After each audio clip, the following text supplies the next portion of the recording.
Meu nome é Maurílio Jefferson, sou da turma de informática do terceiro ano e hoje eu e meu grupo iremos apresentar um breve vídeo referente ao capítulo Globalização e Política do livro de Sociologia.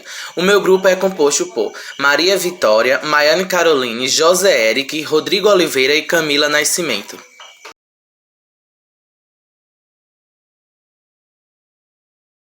Boa noite a todos, eu me chamo José Eric e eu e Maurílio Jefferson ficamos responsáveis por falar sobre o conceito de globalização. E eu começo citando as palavras de Anthony, que era um sociólogo, que ele fala que a globalização seria a intensificação das relações sociais mundiais que ligam localidades distantes, de modo que acontecimentos locais são influenciados por eventos ocorridos a muitas milhas de distância. Basicamente, isso quer dizer que algo que aconteça, por exemplo, nos Estados Unidos ou em outro país, venha influenciar diretamente aqui no Brasil. E quando a gente fala sobre a história do Brasil, é muito difícil que a gente não fale sobre globalização. Por quê? Porque naquela época, quando os europeus chegaram aqui no Brasil, todo o comércio de alimentos, de armas, a entrada de armas no Brasil, tudo isso foi um processo da globalização. A globalização ela chegou a ser bastante influenciável no Brasil devido à presença dos europeus, né? E a gente vê isso até hoje em dia, que durante as décadas do século XX, houve um aceleramento do processo de globalização, como o uso de equipamentos modernos entre os países, né? O acesso à internet, que por mais que pouco, a globalização ela trouxe essa acessibilidade, né? Podemos dizer. E com isso eu passo a palavra para Maurílio Jefferson. Em 2014, cerca de 40 a 59 pessoas em cada 100 tinham acesso à internet, número considerado muito baixo em relação a outros países. Embora a globalização integre cada vez mais partes do mundo, as diferentes regiões integram mais ou menos de maneira vantajosa. De fato, a globalização traz suas vantagens, é fácil percebermos isso, como a compra de produtos e serviços de outros países, a expansão da tecnologia, entre outros. Porém, temos que ver que a globalização traz consequências negativas para aqueles países que participam no processo. Usando um exemplo, se compramos uma roupa que vem dos Estados Unidos, estamos pagando grande parte do dinheiro para empresas que têm sede lá. No entanto, esta empresa depende de matéria-prima de outros países que vai receber um valor bem menor do que daquela empresa dos Estados Unidos, prejudicando os países menores favorecidos no processo.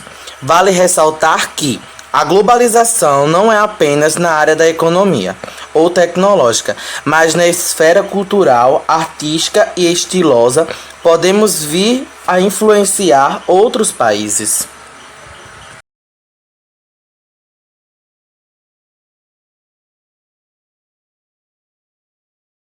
Olá, eu me chamo Maiane e estou aqui para falar um pouco sobre a governança global. Mas antes de falar sobre esse tópico, eu queria falar brevemente sobre o ato de governar, para que assim a gente entenda de forma mais clara sobre esse conceito, né? Sobre o conceito da governança global. Então, o ato de governar está ligado diretamente, como assim é de nosso conhecimento, a um grupo de pessoas, ou até mesmo a uma pessoa que é responsável por administrar um setor, uma equipe ou até mesmo um país, né? Mas como isso se adapta ao contexto da globalização, né? Na globalização não existe uma governança global. Esse processo se dá quando diferentes estados, com suas diferentes culturas, com seus costumes e com seus problemas, né? Eles se reúnem com instituições internacionais, com movimentos, né? Com o intuito de negociar e criar instituições e regras globais, né? Para regulamentar as relações entre eles. Então, esse processo de organização, de governança, se dá dessa forma. Oi, meu nome é Rodrigo e vou falar agora sobre a globalização e o Estado.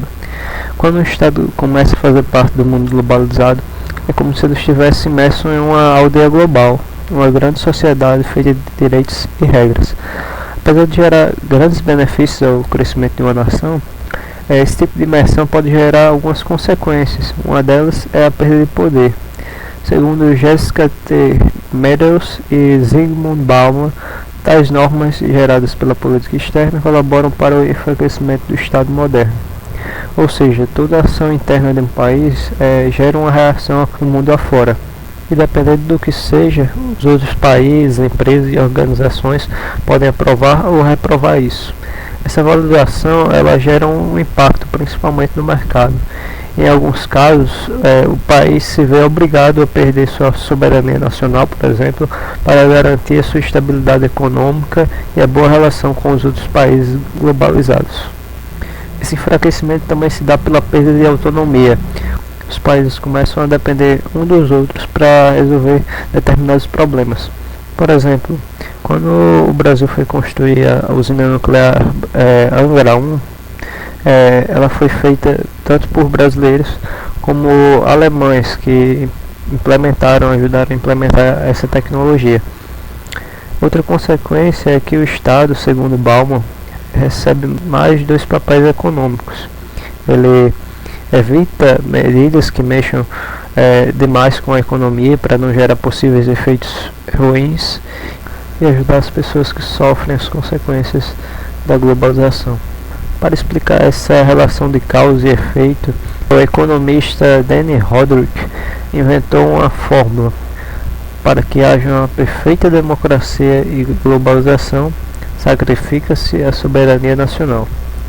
Para que haja uma perfeita globalização e soberania nacional, sacrifica-se a democracia. Para que haja uma perfeita democracia e soberania nacional, sacrifica-se a globalização. Então é isso. Oi, meu nome é Maria Vitória e agora eu vou falar sobre os movimentos sociais globais. Mas antes, o que são movimentos sociais? São ações coletivas mantidas por grupos organizados da sociedade que visam lutar por alguma causa social. Eles são de extrema importância para a formação da sociedade democrática, pois levanta o grito, a fala e a pauta de um determinado grupo, seja ele excluído, marginalizado ou não atendido nas suas questões de direitos.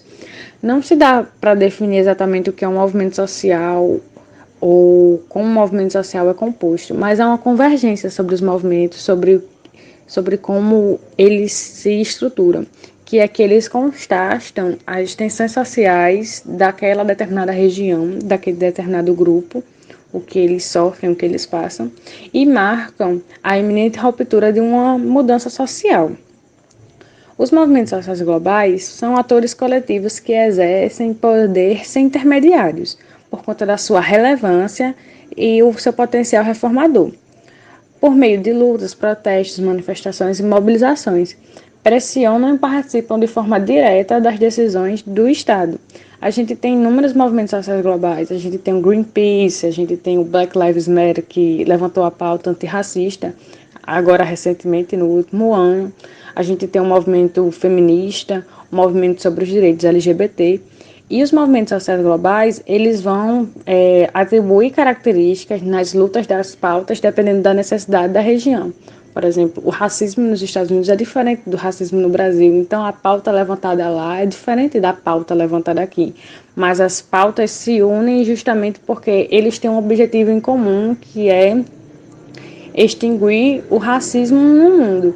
Então, os movimentos sociais globais são movimentos que se unem por um propósito e estão espalhados por todo o globo, buscando trazer mudanças sociais.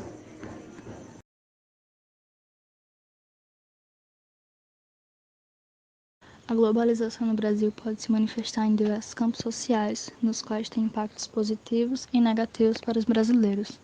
O maior exemplo do impacto da globalização para algumas pessoas é a compra de materiais técnicos importados ou a comunicação via internet, enquanto para outras a desigualdade gerada pela globalização é o principal papel na vida de muitas pessoas.